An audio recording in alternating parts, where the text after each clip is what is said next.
My name is Dave Butler, MD. I'm an orthopedic surgeon at Crawford Memorial Hospital. I specialize in adult reconstruction from my fellowship year, and that involves joint replacement, anterior approach to the hip, knee replacement, shoulder replacement, as well as general orthopedic problems. I could tell you a little bit about the anterior approach to the hip. It's an old approach to the hip. It was initially begun in the 1800s, but it wasn't used for hip replacement. It was used for pediatric problems and infection.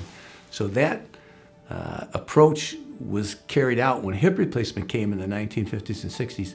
Some people kept up with the anterior approach, and later the results showed very good outcomes and some low complications, and it started to gain popularity. And that was in the early, starting in the 80s and 90s, but then really in the 2000s when it took off in our country for anterior approach to the hip.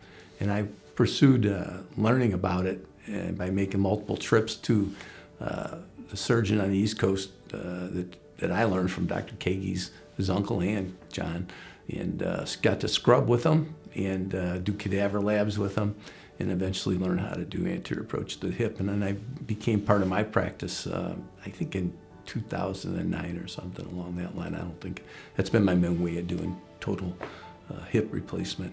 Patients like it. It has certain advantages. It allows them to avoid worrying about precautions, which is really nice when we do it after somebody breaks a hip. Occasionally we have to do partial hip replacement, and people get up in the age where they can't follow directions easily. It's harder for those people to have that complication we worry about.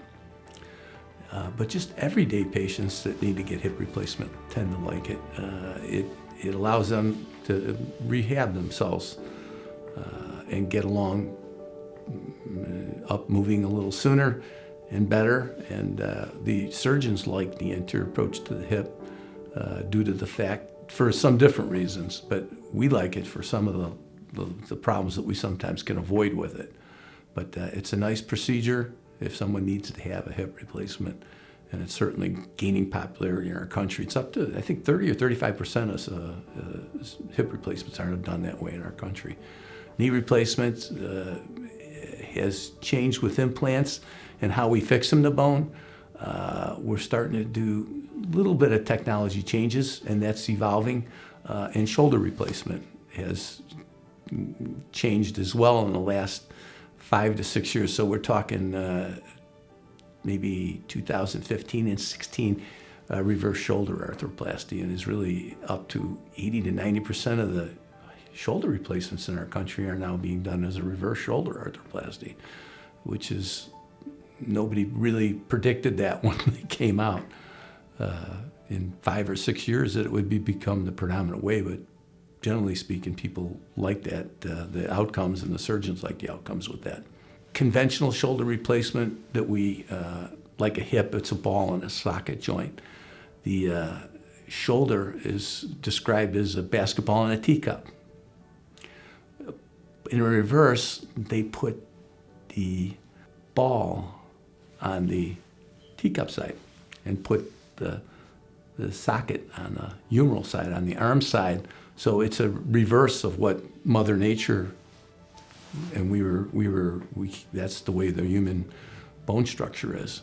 So that's why they call it a reverse. It happens to be. But it has, when sometimes people have deficient rotator cuffs, and those are the muscles that are needed to move that joint, this type of reverse shoulder allows to compensate for that in a much better fashion. And then the outcomes after the surgery are generally very, very desirable. So it's really taken off in our country, the amount of, when people do need shoulder replacement, what kind's being done. It's nobody really predicted that.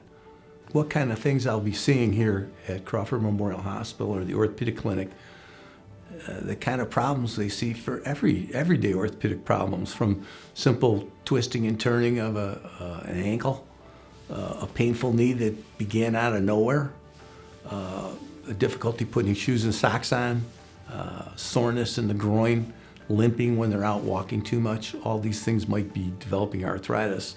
Somebody might want to have these things looked at, x-rays done. All those things are things that we routinely see and evaluate.